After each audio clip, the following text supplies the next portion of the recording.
Hey guys, what's up? It's Joe Raiti from Raiti's Rides. We are here with a very, very special car, this 2026 Aston Martin Vantage S Roadster.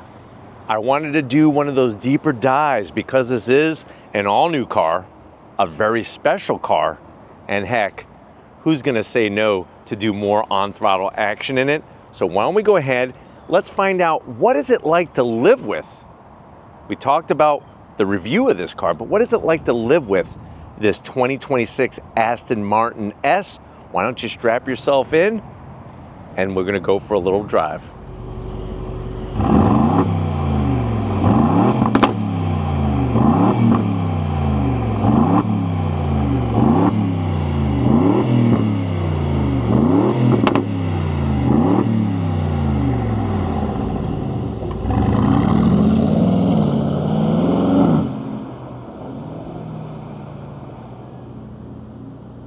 All right, guys, we are behind the wheel of this 2026 Aston Martin Vantage Roadster S. You get that nice little Aston Martin greeting on the digital gauge cluster. Here is your key fob. Hopefully you could see that okay. Nice looking key fob. And then let's talk about the layout of the controls. I'm going to go ahead, and the first thing we're going to do is fire up this vehicle. The way that you're going to do that is the engine start stop is in the center of the center console here.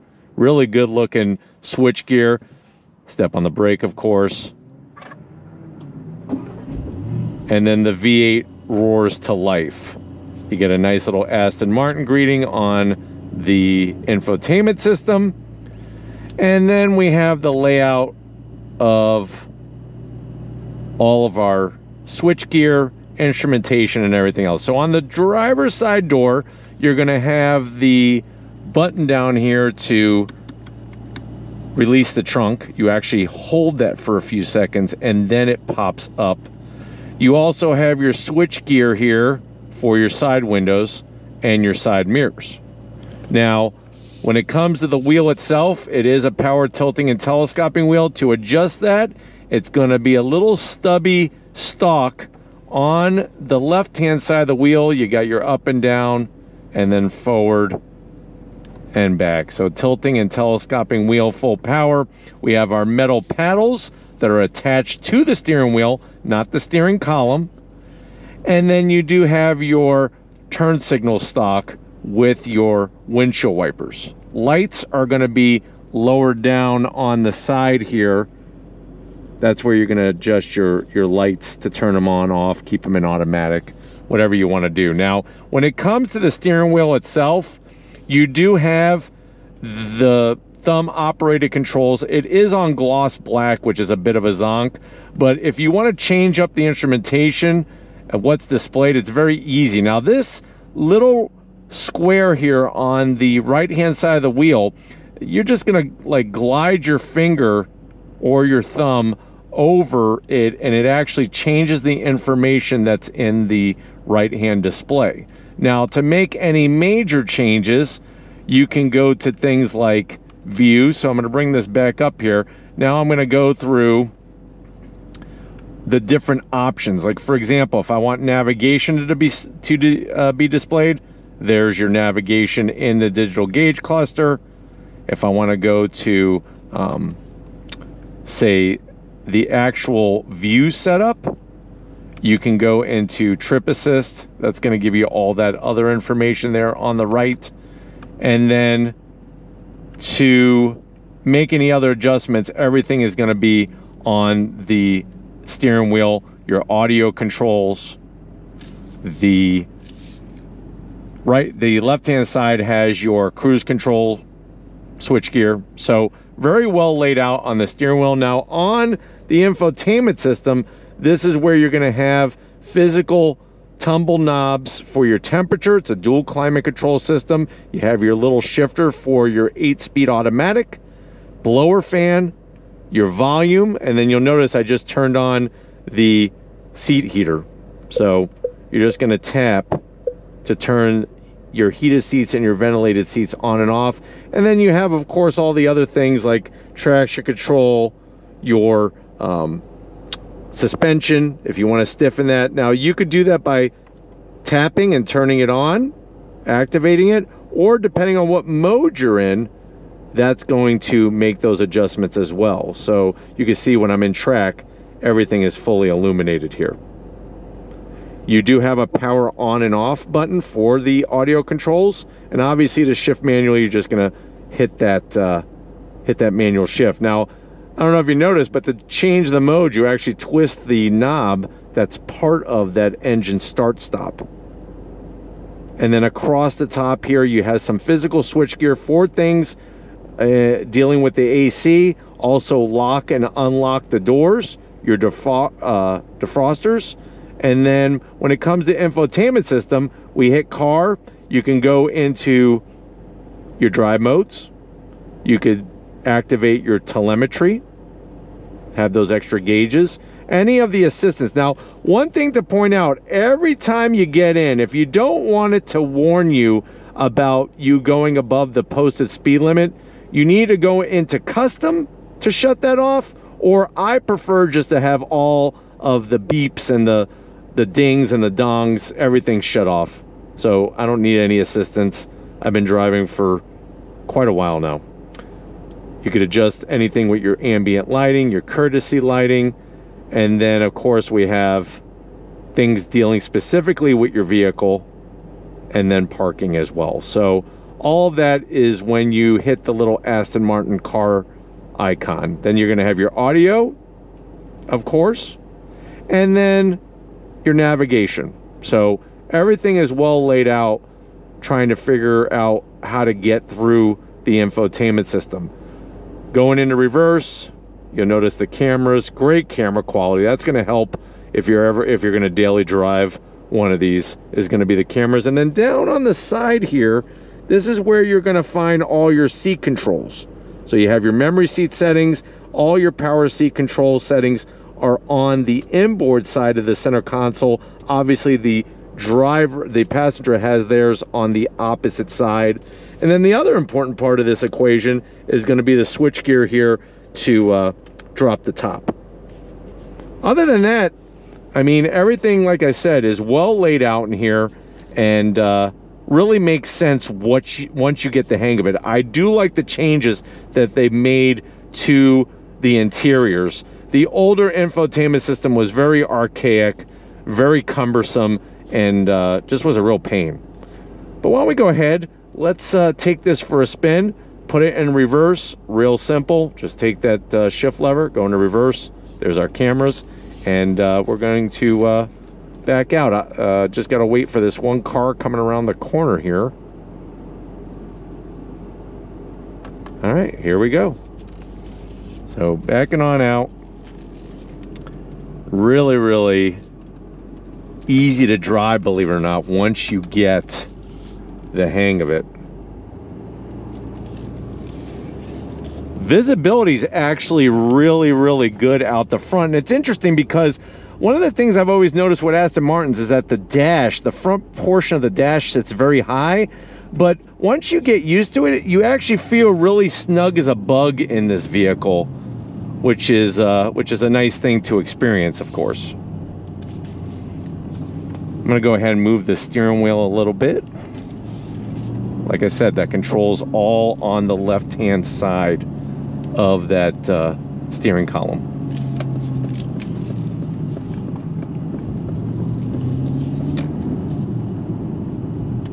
I'm gonna put it into Sport Plus. There's no need to really have it in track mode while we're just driving around town. Remember, watch my full review because we go on throttle big time in this thing, and it is a blast. But as you can see, it really develops torque nicely. It's got a great sound coming out of that exhaust. If you want to have it quieter, you just change your mode. So that's the good part of that as well. Handling wise, very balanced, very controllable.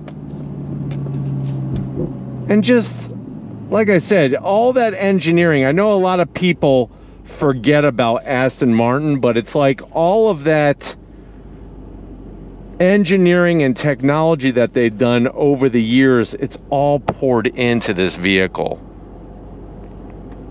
But getting to the infotainment system well within reach and having all those other controls there, very, very easy to get to. If you want to actually activate your AC controls, you just tap the blower fan icon and it will enlarge the information for you to control your AC by just tapping the screen if you wanted to go that route. So that's another way of working through the controls, that you could actually shut it off, or like I said, you just come over here, just crank it up, and then now it's being displayed there. So nice to have that. The one thing that I've really noticed when it comes to daily driving, and this is whether you have the top up or the top down, a lot of glare comes from this region. And of course, a lot of it has to do with the gloss black, but also this silver. Even though it looks so darn good, the silver creates a lot of glare on this center console, and it kind of hurts your eyes after a while being behind the wheel.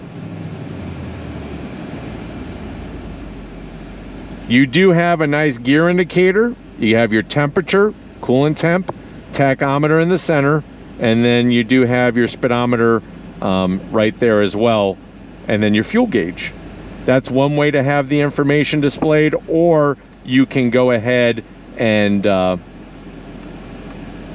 actually turn it into 2 gauges as well. But as you can see, I mean, operating the instrumentation here, it's very, very, very easy. So I do like that. And then you have those separate vehicle gauges, which is nice as well, including tire pressure and tire temperature. So that's a big plus as well. That kind of showcases what this Aston Martin is really all about at the end of the day.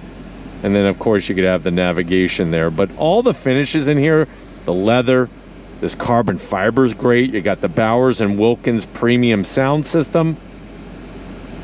It really shows that Aston Martin does a heck of a job when it comes to materials, when it comes to all the amenities. You do have a little tiny cubby underneath here in the center console. This is where you could put a small clutch purse, a purse, a fanny pack, a wallet. It's kind of like out of the way down there. Nice to have a little extra space. Maybe you could even put a couple Twinkies in there, or a scone. Nice British scone while you're sipping on your tea.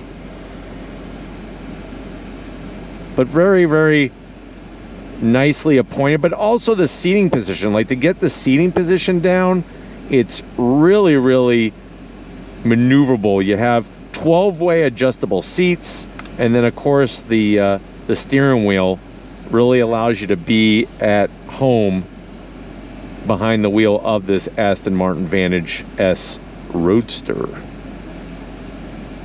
When it comes to the top, you could put it down as long as you are doing under 32 miles per hour.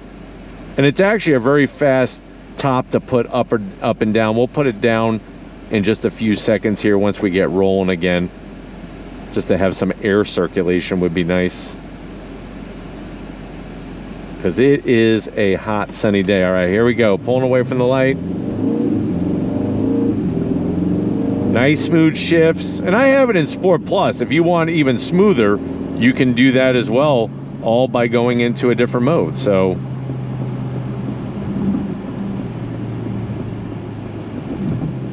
side mirrors are great. You got a nice large amount of real estate. All the safety features.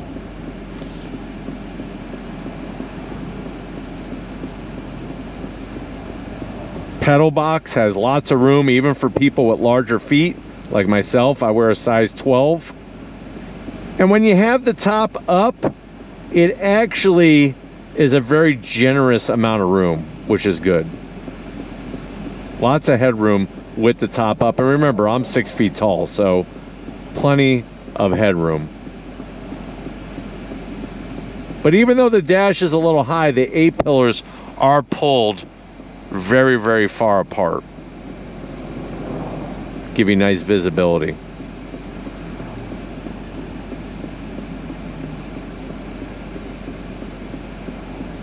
Nice to also have manual controls on the AC. I know a lot of higher end vehicles, they want you to control the AC in the infotainment system electrically. I prefer this setup so much better, so much better.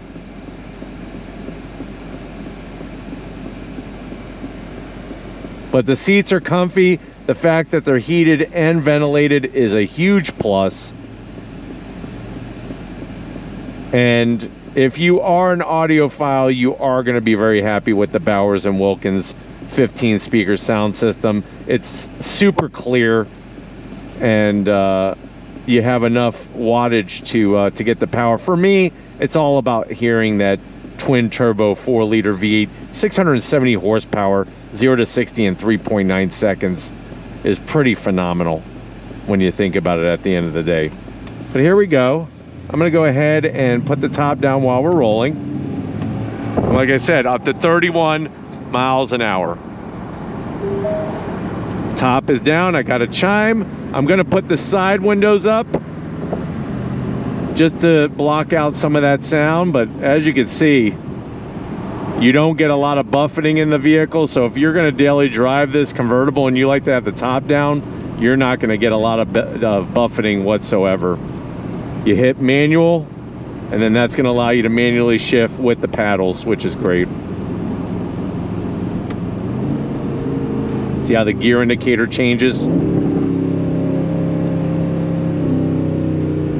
Slow down a little bit here, you ready? On throttle, here we go. So you're definitely gonna get up to speed with that twin turbo V8. You have plenty of power, plenty of power. And the sound is worth the price of admission. But I'm hoping that this has been a good deeper dive, doing a POV of this vehicle. We're gonna get back to where it all started and wrap this one up. So I will see you in a split second.